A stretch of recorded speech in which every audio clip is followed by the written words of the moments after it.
సినిమాల్లో కారు చేజ్లు చూస్తుంటాం. అలాంటిదే అమెరికాలోని కొలరాడో రాష్ట్ర రాజధాని డెన్వర్లో చోటు చేసుకుంది. మాదక ద్రవ్యాల కేసులో నిందితుడైన ఓ వ్యక్తి అరెస్టు నుంచి తప్పించుకునేందుకు ఓ ఎస్యూవీని దొంగిలించి అందులో పారిపోయేందుకు విఫలయత్నం చేశాడు. అందులో ఓ 4 ఏళ్ల చిన్నారి కూడా ఉండడం పోలీసులను కలవరపరిచింది. వెంటనే కార్లు, హెలికాప్టర్లలో వెంబడించారు.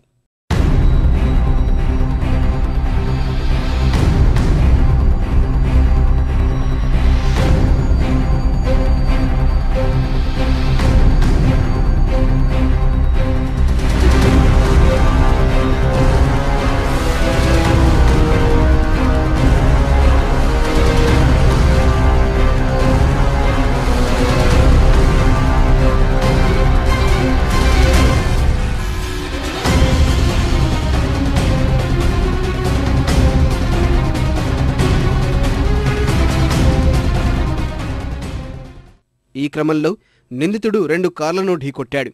పట్టుకునేందుకు ప్రయత్నించిన ఓ పోలీసును తీవ్రంగా గాయపరిచాడు కూడా. బీభత్స వేగంతో కారును నడుపుతూ కలకలం సృష్టించిన ఆ ఆగంతకుడిని పోలీసులు పట్టుకునేందుకు తీవ్రంగా ప్రయత్నించారు.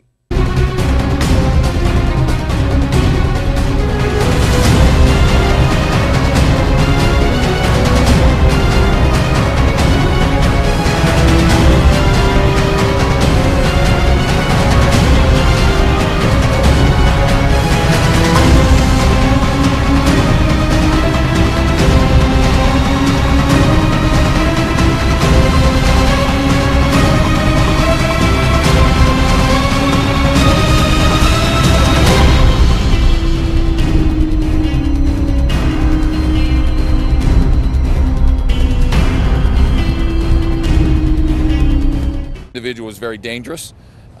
He had been sought by law enforcement before, and obviously he did not want to be taken into custody. పారిపోతున్న క్రమంలో పోలీసులు తమ కారుతో ఢీకొట్టి అగంతకుడిని ఆపగలిగారు. వెంటనే కారులో నుంచి దూకి పరిగెత్తేందుకు ప్రయత్నించినా చివరికి పోలీసులకు చిక్కాడు.